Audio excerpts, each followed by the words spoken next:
Hello friends, welcome to Indus Stranger Online Classes. This is Ambika. Let's start our session. जहाँ से हमने finish किया था वहीं से आगे बढ़ते हैं. Remember, this is a target class, right? तो यदि मैं target class बोल दूँ तो easily believe मत करिए, right? Don't be credulous, right? First go and check your previous year paper. That can make you too much comfortable and you can believe easily कि जो I am studying that is going to be beneficial for you or not.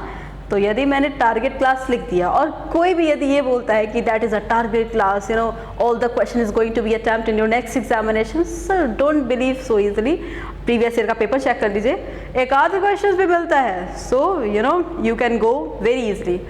नहीं मिलता है तो comment that the questions are not similar what you are claiming that the question has been taken from the previous years, right? Because you have to be a smart student. Listen, target class का एक session अभी हमने किया है, this is the second session. शुरुआत करते हैं फिर से. एक बार मैंने आपको लास्ट वाली क्लास में बताया था कि जब मैं कोई वर्ड राइट करती हूँ या आप राइट करते हो, कोई भी वर्ड आपके आंखों के सामने दिखे, राइट, तो आप उसको लिंक करिए, ठीक है? और अपनी वोकैबुलरी बढ़ाने के लिए एक बहुत अच्छा ट्रिक्स मैं ये बोलूँ कि जब भी आपके सामने कोई नया वर्ड दिखता है, ठीक है, आपके हाथ में फ़ोन है, कम से कम 10 बार व्हाट्सअप, 13 बार फेसबुक तो विजिट करते ही होंगे, एक आध बार गूगल भी विजिट कर लीजिए, राइट? जैसे ही कोई आपको कोई न्यू वर्ड दिखता है, राइट, तुरंत आप गूगल करिए, राइट? तुरंत गूगल करने के बाद उसके नीचे ही आपको एक पजल मिलता है, 5 क्वेश्चन का पजल मिलता है, साथ में पजल भी लगा लीजिए. तो घूमते घूमते, और आज के टाइम में आपको टेम्पो स्टाइल स्टडीज करनी है, राइट? वो पहले की तरह नहीं कि लालटेन जला करके 2 hours you are studying, right? आज आपको टेम्पो स्टाइल करना है. जैसे if you are brushing your teeth, अपना फ़ोन ले लिया, 10 क्विज लगा लिया, right? If you are eating your food, then you don't have to concentrate what kind of mirchi, what kind of masala there is in the vegetable. No, you can take your phone, you can short, you can solve the 10 questions ahead from the any of the chapters, right? सब तो आजकल phone पे सबके सब available है. Even जो I am doing here and you are going to see me, you are going to visit this channel, that is of course from the phone. So आपको tempo styles करनी है. एक बार और ध्यान रखिएगा, you don't have to waste even your 1 minute. अपने 1 minute से भी you have to grab something, right? तो जब भी कोई वर्ड आपको नया दिखता है, कोई भी वर्ड नया दिखता है, ठीक है, जैसे हीरो होंडा शब्द नया है, डव शब्द नया, पेप्सोडेंट न्यू है, राइट? दैट कोलगेट नया शब्द है, ठीक है, सनसिल्क न्यू है, राइट? और भी कई वर्ड है, जैसे सिम्फोनी. सिम्फोनी एक अप्लायंस का ब्रांड है, कंपनी है, तो सिम्फोनी मतलब ही आप फाइंड आउट करने की कोशिश करिए, ठीक है? तो जब भी कोई वर्ड आपके सामने न्यू दिखता है, गूगल है आपके पास, फ़ोन तो आपके पास है ही है, राइट? सो तुरंत अपने फ़ोन में जाइए, गूगल देखिए और तुरंत क्या स्पेलिंग चेक करिए, और उसी टाइम से अब उसकी मीनिंग को आप अपने माइंड में रखिए, बाय विच आप बहुत ज़्यादा कॉन्फिडेंट महसूस करेंगे वोकैबुलरीज में, ठीक है? चलिए शुरुआत करते, जो भी मैंने वर्ड बोला ना वहीं से. मैंने कहा सिम्फोनी, ठीक है? There was no intention that I am going to show these questions, right? If that question has appeared suddenly, let's do it. Symphony. मुझे इसका मतलब नहीं पता, right? अगर आपको पता है तो that's good. अब पता है तो उसका साइड और एंटो की तरफ जंप करिए. देखिए सिम्फोनी में हम क्या करेंगे, फोनी शब्द को हम लोग अलग कर देते हैं. फोनी मतलब फोन, फोन मतलब क्या, साउंड, ठीक है? और सिम मतलब क्या, समान, ठीक है? तो सिम मतलब सेम एंड फोनी मतलब साउंड. जो सब लोग जब प्रेयर करते हैं तो 100 बच्चे एक ही लय में, एक ही आवाज़ में वो प्रेयर को सिंग कर रहे हैं. जब वायलिन प्ले होता है, जब आपका कोई भी ट्रम्पेट, कोई भी म्यूज़िकल इंस्ट्रूमेंट प्ले होता है, तो इतने सारे म्यूज़िकल इंस्ट्रूमेंट एक साथ प्ले किए जाते हैं ताकि फाइनलाइज एक अच्छा सा रिदमिक सॉन्ग निकलता है. तो उसको आप क्या बोलते हैं, सिम्फोनी. सिम्फोनी मतलब साउंड्स गुड, राइट? जो वैसा साउंड जो अच्छा होता है. अब जो क्रिश्चियंस लोग प्रेयर करते हैं ना, आप उसको भी सिम्फोनी बोल सकते हैं, ठीक है? जो क्रिश्चियंस लोग प्रेयर करते हैं, जो इवनिंग प्रेयर, क्रिश्चियंस के इवनिंग प्रेयर को हम लोग बोलते हैं वेस्पर्स, ठीक है? किसी भी इवनिंग प्रेयर को, जैसे हम लोग भी शाम को जो भी प्रेयर पे करते हैं, ठीक है, हर एक रिलीजन में शाम को जो भी प्रेयर आप करते हैं, आप उसको वेस्पर बुला सकते हो, ठीक है? सो सिम्फोनी मतलब क्या हो गया, सिम्फोनी मतलब हो गया the good sound, the good quality of sound, ठीक है? And that the company claim for, right? That the symphony company claim for, right? अगला वर्ड देखिए, सिम्फोनी में ही फोनी शब्द कहीं पे भी दिखेगा आपको, ठीक है। तो आपको ये मानना है कि ये साउंड को बताएगा, ठीक है। साउंड तो है ही फोनी मतलब, अब इसका अलग अलग मतलब कैसे, सिम रहेगा तो अलग, जैसे अभी मैं क्या बोल रही हूँ, सिनोनिम्स। सिम मतलब क्या, सेम। नेम्स मतलब क्या, उच्चारण, यानी कि वैसा शब्द जिसका मीनिंग सेम होता है उसको बोलते हैं सिनोनिम्स, राइट। तो ये सिम्फनी हो गया, फोन मतलब साउंड, सिम मतलब समान। यानी कि ये लोग 10 लोग गाना गा रहे हैं तो हम क्या करेंगे, this very symphony in sound, this seems very symphonic, right. Symphony मतलब the good quality of sound, the good sound, the very sonorous sound, ठीक है। आगे बढ़ते हैं। दूसरा जो मैंने भी कहा सोनोरस, ठीक है। सोनोरस नहीं पता मीनिंग क्या होता है, right. What I am telling you again and again that you have to link that word with some place, person or things, right? Link कर देंगे तो easy to understand हो जाएगा। सोनोरस में हम क्या करते हैं, सोनू रस, right? रस, सोनू रस। सोनू कौन, सोनू निगम। और सोनू निगम की आवाज़ कैसी है, ऑफ कोर्स बहुत अच्छी है, ठीक है। सोनोरस में सोनू वर्ड निकाल लीजिए, सोनू कौन, सोनू निगम, जिसकी साउंड, जिसकी आवाज़, जिसकी वॉइस बहुत अच्छी है। तो सोनोरस मतलब क्या हो गया, the good sound, the beautiful sound, ठीक है। अगला सिम्फनी और सोनोरस आपस में क्या हो जाएगा, सिनोनिम्स हो जाएगा, ठीक है। अगला वर्ड आते हैं, बिजारे। बिजारे, राइट। एक चीज़ याद रखिएगा, एक एक्टर है रणवीर सिंह, राइट। रणवीर सिंह एक एक्टर है, तो जो न्यूज़पेपर आर्टिकल उनके बारे में लिखते हैं ना, या उनके बारे में कोई भी क्रिटिसिज्म करते हैं, क्रिटिसाइज उनको करते हैं, तो एक वर्ड लिखा रहता है बिजारे इन फैशन, राइट। या रणवीर सिंह का एक ऐड आता है, शायद शैम्पन या फिर किसी चीज़ का ऐड आता है, तो उनके स्टार्टिंग में न्यूज़पेपर आता है, कोई न्यूज़पेपर स्लैम करता है जिसके ऊपर लिखते हैं बिजारे in fashion, right. So he is a man who can put himself bizarre in fashion। bizarre what, देखते हैं इसको, नहीं पता, सीधे सीधे मीनिंग पर स्ट्रक नहीं करना।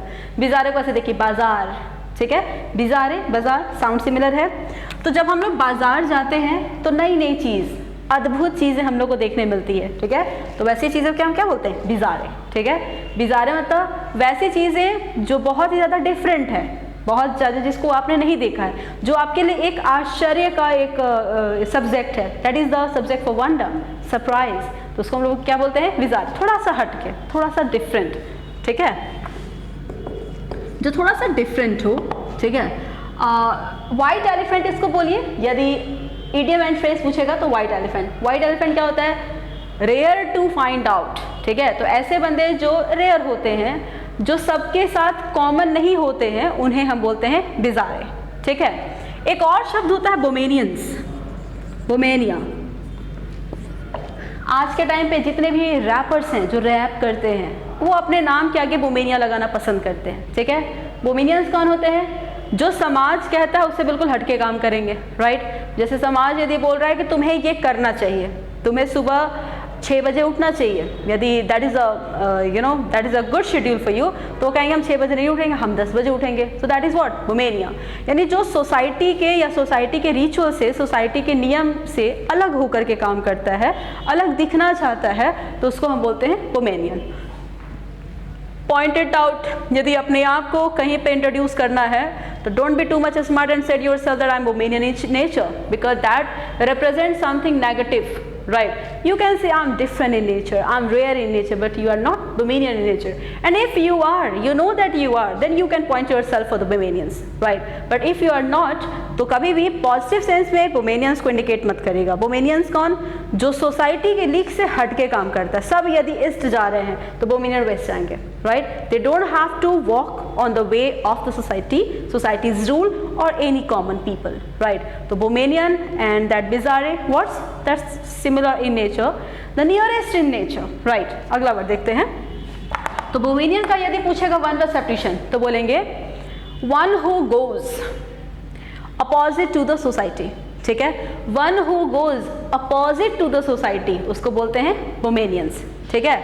और बिजारे क्या हो गया, रेयर, डिफरेंट, ठीक है, जो कल्चरल वे में नहीं रहते, राइट। और मैं ये नहीं कह रही हूँ कि कल्चर मतलब क्या, कल्चर हर एक लोग अपनी तरह से फिक्स कर देते हैं, ठीक है। अगला वर्ड देखते हैं। अभी मैंने बोला opposite in nature, right. Opposite in nature. Word में क्या होता है ना कि कोई कोई वावेल या कोई कोई कॉन्सोनेंट के रिप्लेसमेंट से वो वर्ड का पूरा नेचर बदल जाता है, ठीक है। एक तो that is not our mother language, right. दूसरी चीज़ ये हम लोग बहुत ज़्यादा फ्रेंडली हम लोग इससे नहीं हो पाते, जिससे फ्रेंडली हम हैं, जैसे हिंदी से हम लोग फ्रेंडली। अभी आपने पढ़ा होगा न्यूज़, यूपी में हिंदी को बहुत ज़्यादा प्राथमिकता दी जाती है, फिर भी यहाँ पे 5 से 6 लाख बंदे हिंदी में फेल हो गए, राइट। तो कम से कम as a human beings, as a students और एज अ इलिटरेट पर्सनालिटी किसी भी एक भाषा में तो अच्छी पकड़ होनी चाहिए, राइट। अगर आपको लगता है कि English is a western language, right, English is a Anglo language, हमको उसमें नहीं चाहिए कुछ भी, तो जो आपका पर्टिकुलर लैंग्वेज है उसमें कम से कम आपको फर्म एक्सपर्टीज होना चाहिए, ठीक है। हिंदी में कोई और शब्द उठा लीजिए, उसके 5 साइन और 5 एंटो फाइंड आउट करेंगे तो आपसे नहीं हो पाएगा, ठीक है। तो डोंट क्लेम दैट कि हमको इस सब्जेक्ट में मज़ा आता है। अगर उस सब्जेक्ट में मज़ा आता है, उस भाषा में आपको पकड़ है, तो पकड़ वो रियल होना चाहिए, ठीक है। अगला वर्ड देखते हैं। There is a pressure of English that we have to study it, otherwise who would study it, who would read it any for examination. अगला वर्ड देखते हैं, मैंने अभी आपको कहा अपोजिट इन नेचर, इसको देख लेते हैं। देखिए, एक शब्द होता है अपोजिट और एक शब्द होता है opposite, right. Someone was saying in the last class that handwriting is not too much visible, so that I am writing in a larger, right. Opposite and opposite. देखिए, यदि मैं इस O और इस A को हटाऊं तो दोनों सेम है ना, राइट, दोनों सेम है। तो हम क्या करेंगे, इसी का अंतर देखते हैं। इस अपोजिट का मतलब होता है विरुद्ध, ठीक है, विरुद्ध। जैसे आप यस कहते हो, मैं नो कहती हूँ, तो I am opposite to you, right. इसी शब्द से क्या बनता है, अपोजिशन।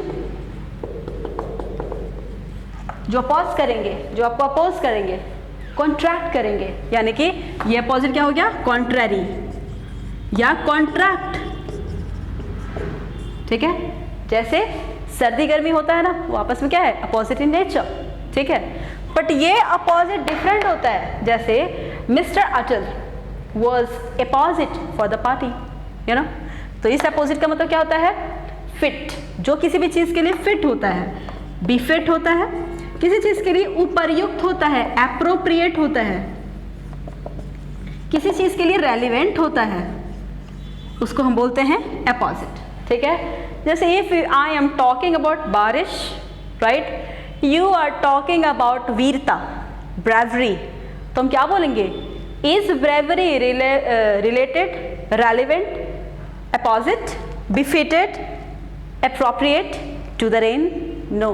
तो वो आपस में क्या हो जाएंगे, अपोजिट। एक जगह आप स्वीट की बात कर रहे हैं, दूसरी जगह आप सेवरी की बात कर रहे हैं, तो वो दोनों आपस में क्या है, opposite in nature, right, not relevant together, ठीक है। तो ये अपोजिट मतलब कॉन्ट्रैरी, कॉन्ट्रैक्ट, इनएप्रोप्रिएट, ठीक है। और ये अपोजिट मतलब बिफिटेड, एप्रोप्रिएट और द रेलेवेंट। ये आपस में सबके सब क्या है, साइनो, सिनोनिम्स, और ये आपस में क्या है, एंटोनिम्स, ठीक है। अगला वर्ड,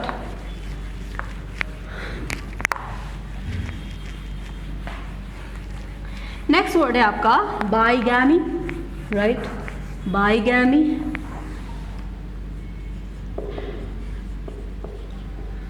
देखिए, आई डोंट नो दो again the meaning of this word.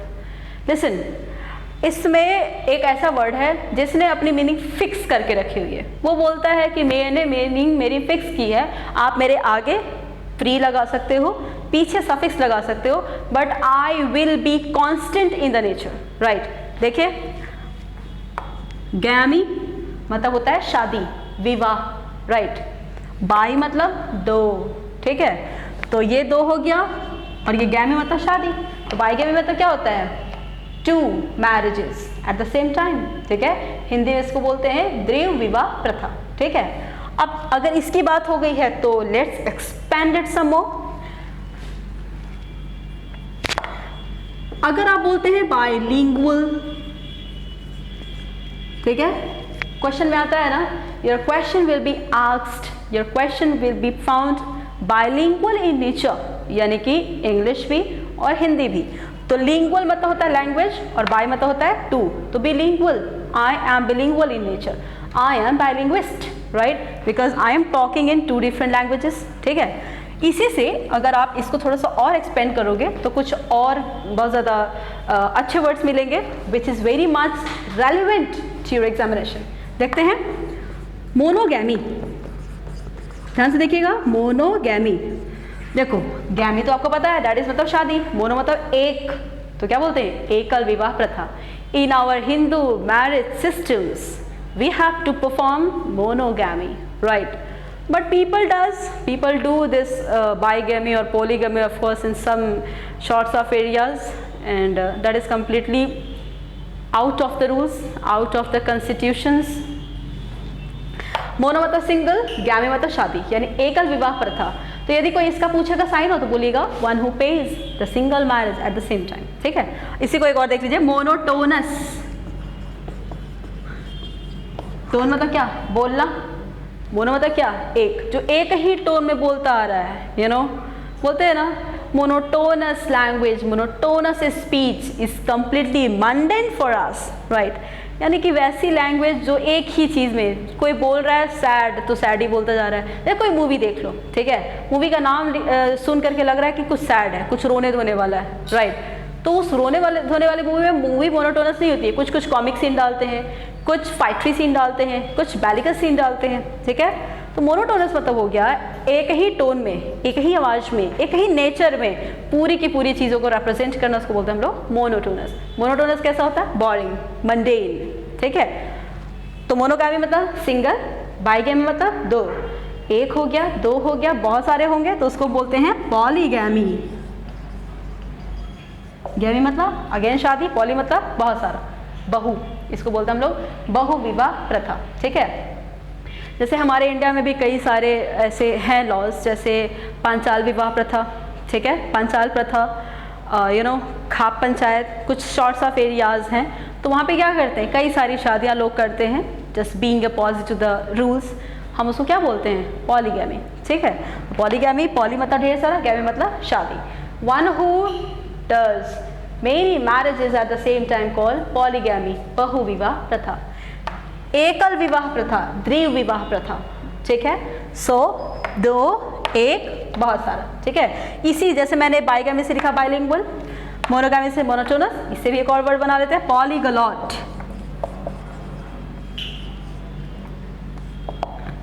ठीक है, पॉलीग्लॉट, पॉली मतलब ढेर सारा, ग्लॉट बोलने वाला, यानी जो कई सारी भाषाओं को जानता है, कई सारी भाषाओं के बारे में जिसको ज्ञान होता है उसको बोलते हैं हम लोग पॉलीग्लॉट। जब भी कोई वेटरन, जब भी कोई सेलिब्रिटीज़ की डेथ होती है तो उसको ट्रिब्यूट पे करने के लिए हम अच्छे अच्छे वर्ड बोलते हैं, जैसे मिस्टर जेटली, राइट, जब इनके डेथ हुई थी तो हमने अच्छे अच्छे वर्ड्स जैसे पे किए थे, he knows many languages, he delivered his speech in many languages, he was a kind of mirror, he was such kind of a mirror of the polyglot nature, right. So polyglot मतलब one who knows many languages, one who knows 2 languages is equal to bigamy, and one who does 1 marriage, mono, 2 bi, and many, that's called polygamy. This target class will have 5 another more classes, but हम क्या करेंगे, बीच में एक break class ले लेंगे। Break class लेकर के previous year के जो पेपर्स हैं, हमारे प्रीवियस ईयर का जो सॉल्व पेपर्स हैं, उसका 100 का हम एक सेशन शुरू करेंगे, ठीक है, जिसमें हम लोग 100 question from the previous year करेंगे। तो एक क्वेश्चन जो प्रीवियस ईयर का हम लेंगे, उसी पर बेस 2 क्वेश्चन और मैं आपको इस सेशन में करा दूंगी, ताकि आप अपने क्वेश्चंस के लिए मेंटली प्रिपेयर्ड हो जाइए, ठीक है। तो अब इसके बाद हम एक ब्रेक क्लास लेंगे, उसमें हम लोग 100 क्वेश्चन वाला कॉमन एड करेंगे, उसके बाद वापस हम लोग अपने सीरीज़ पर आ जाएंगे। तब तक के लिए अपना ध्यान रखिए, हैव अ नाइस टाइम।